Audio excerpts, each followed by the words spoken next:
This week could be the most pivotal so far in the two-month-old Trump presidency. Tomorrow, Mr. Trump's Supreme Court nominee, Neil Gorsuch, goes before the Senate Judiciary Committee for his confirmation hearing. Also, the first public hearing on possible ties between Russia and the Trump campaign gets underway. And the Republican bill to repeal and replace Obamacare may be headed for a vote on the House floor. Joining us now live from Janesville, Wisconsin, is House Speaker Paul Ryan. Mr. Speaker, welcome back to Fox News Sunday. Hey, good morning, Chris. Thanks for having me. Will you bring the repeal and replace bill to the House floor on Thursday, as some people have suggested? And if so, does that mean that you now have the votes to pass it? Yeah, that is our plan. I think Thursday is most likely going to be our day to bring it forward. We bring it to the Rules Committee first. So part of our regular order process is to go through 4 committees. We're now going to go to the Rules Committee. And so we feel very good where we are. We're still having conversations with our members. We're making fine-tuning improvements to the bill to reflect people's concerns, to reflect people's improvements. The president, you say people being at the seat at the table, the president is bringing people to his table, and I'm very impressed with how the president is helping us close this bill, making the improvements that we've been making, getting the votes, and so we feel very good where we are. We like the process because it's the regular order process. We're going to make those changes at the Rules Committee that the Budget Committee and others have asked for, and so we feel like we're on track and we're right where we want to be. So what would you say are the prospects that you have the votes and we'll be able to pass it on Thursday? Yeah, I feel very good about it, actually. I feel like it's exactly where we want to be. And the reason I feel so good about this is because the president has become a great closer. He is the one who has helped negotiate changes to this bill with members from all over our caucus. I call it getting the sweet spot. You've got to get 218 Republicans who come from all different walks of life to come together to agree on the best possible plan to repeal and replace Obamacare. And the reason I feel very good where we are, we all of us, all Republicans in the House, Senate, and the President made a promise to the American people that we would repeal and replace this faulty, collapsing law, and we're going to make good on that promise. You talk about changes. You're going to offer what is known up on the Hill as a manager's amendment to reflect the changes you're going to make to try to pick up the final votes you need. And I want to go through some of the items that are being discussed about that.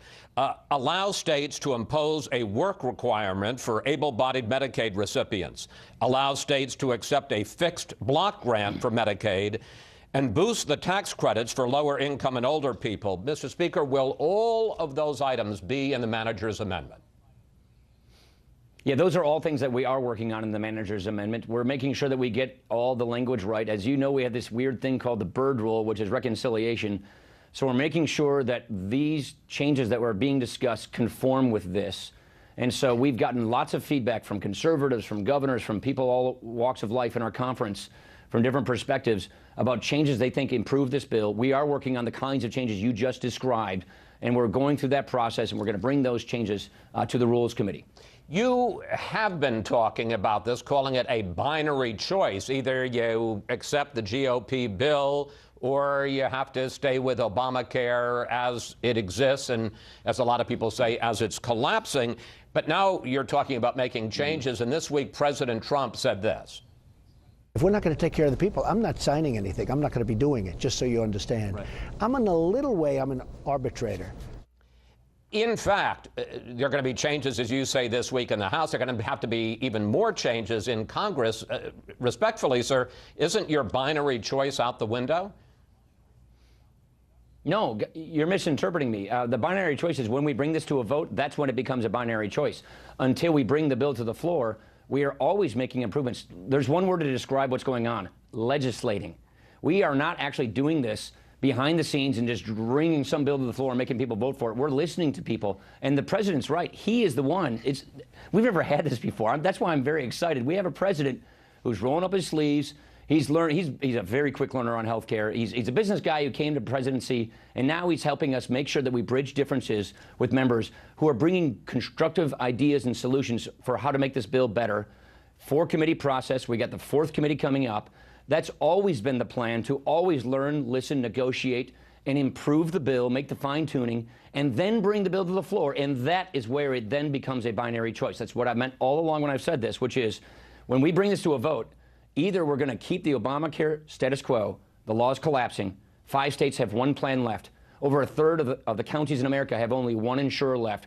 Some are already pulling out. Massive premium increases in the future, a collapsing law, or we replace it with patient-centered health care that works, where we give people more freedom, where we let the states go back to running their health insurance markets. That is what we ran on. This is the plan we ran on all of last year. And we've been working with the administration hand in glove and the Senate since January to put this together. And when this vote comes up, that's when it will be a binary choice. Either we're for the status quo or we're for repealing and replacing this law. Mr. Speaker, as a governing principle, do you believe that every American should be able to get health care insurance if they want it? Yes, I do believe this is a critical need for Americans, and I do believe that we can have in this country a healthcare system where everyone can get access to affordable healthcare coverage, including people with pre-existing conditions. I believe that that is achievable. I believe that that is what we are achieving in this legislation, and the answer is not a government one-size-fits-all, arrogant, micromanaging system where the government forces you to buy something you don't want, don't need, or can't afford. The goal here is to give every American access to affordable coverage. That means we have to bring the cost of health care down. That means we don't want monopolies. We want competition, and that is what we're achieving. Let me pick up on this, because the Congressional Budget Office, I don't have to tell you, came out this week with a pretty dramatic forecast, and they said that 24 million fewer Americans will have health insurance in 10 years under your plan. You said that part of that is that this is what freedom looks like. Here you are. This isn't a government mandate. This is not the government makes you buy what we say you should buy, and therefore the government thinks you're all going to buy it.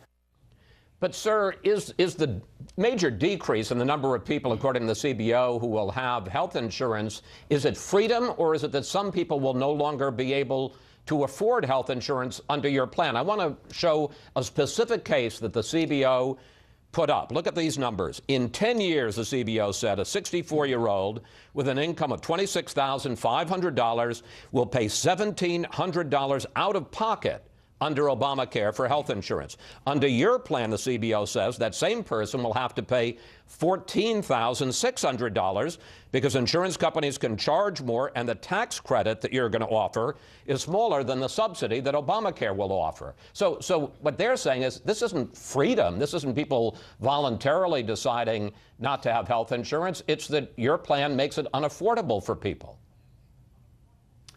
So there's three things I would say. Number one, what they basically say is Obamacare is not going to last. There's no way Obamacare could stick another 2 or 3 years, let alone 10 years. And so they're comparing an Obamacare plan that's mythical, that won't exist in 10 years. Then they're saying, well, if people are going to buy what Obamacare is going to make them buy, then they won't be able to afford it. Here's the point. We believe that we do need to add some additional assistance to people in those older cohorts. But the apples to oranges comparison that's happening here is we're not going to make people buy something that's so expensive that they can't afford, that the market's not going to offer. And so where I dispute that comparison is it suggests that we're going to have the same kinds of plans being offered in 10 years that Obamacare would otherwise offer. But, sir, I mean, just to get to two, collapsing. If I may. No, but just let me get back to that. I just want to get to the point you're making is that. But I want to get to 2 points, because under Obamacare, the older person, Chris, just real quick. Yeah, go ahead. Now, let me just say, the older person, the person in their 50s and 60s, the person in their 50s and 60s does have additional health care costs than, say, a person in their 20s and 30s. The tax credit adjusts for that, but you're right in saying, and we agree, we believe we should have even more assistance, and that's one of the things we're looking at for that person in their 50s and 60s, because they experience higher health care costs. So you're going to change the plan as it was written and the CBO analyzed it. That is among the things we're looking at doing, yes. And the point I would say is we're going to let people buy what they want to buy. We're going to have more plans being offered, more choice and competition. And this is before Tom Price does anything to deregulate the marketplace, to bring more competition and lower prices, which the CBO could not and did not analyze. So the CBO looked at a little piece of the issue when we know that the Secretary of HHS will help bring market freedom and regulatory relief to the health insurance markets to dramatically lower the price of plans for those 50 and 60-year-olds. But even with that, we think that we should be offering even more assistance than what the bill currently does. Okay. That's the point I'm trying to make. No, I understand then. Thanks for indulging. Let me turn in the time we have left, sir, to the budget that the Trump administration offered this week. Here's Budget Director Mick Mulvaney. This is a hard power budget, that this administration intends to change course from a soft power budget to a hard power budget. And what he basically means by that is there are going to be big defense increases, spending increases, and they're going to be offsetting and sizable decreases in a lot of domestic discretionary programs. Are you comfortable, and I want to talk about two in specific, because what it really gets down to is not big numbers, but specific programs. Are you comfortable with cutting the National Institutes of Health by 20%? Are you comfortable with cutting funding for Meals on Wheels, which supplies food to and seniors depend on it, to 2.5 million elderly Americans? Well, I would say this is the very, very beginning of the budget process, a process I've worked with for many years. They submitted their budget. It will go through the congressional system. What typically happens is a president submits their budget, and then Congress takes it from there and makes necessary changes to that budget going forward. We're encouraged that we're seeing an increase in defense because we think our military has been hollowed out. But I will say that NIH is something that's particularly popular in Congress. We just passed the Cures Act just this last December to increase spending in the NIH because we really think we're kind of getting close to some breakthrough discoveries on cancer and other diseases. So that's something that I think in Congress you'll see probably some changes. But with respect to any one of these types of programs, this is the beginning of a very long multi-stage process of budgeting. And I do believe at the end of the day, we're going to honor these priorities, and particularly our defense spending priorities. And so I'm glad that the administration got going. I want financial pressure. I want spending caps because that makes us focus on cutting spending that is wasteful spending. There are a lot of programs that are duplicative, that are wasteful, that aren't measuring up to the goals that they're supposed to achieve. And you want that kind of fiscal pressure, so you go after waste, you go after fraud, you go after abuse, and you move money from programs that aren't succeeding or working or achieving their goals to those that do while we honor our priorities. So this is just the beginning of that long process, and I'm encouraged that we're up and starting with it. That's what I'm really mostly encouraged about is the White House gave us numbers so we can get started. That's what encourages me. I got less than a minute left. I want to ask you finally about President Trump. We're now into week 3 of his allegation that the Obama administration wiretapped Trump Tower this week. He swept the Brits into it. He swept the Germans into it.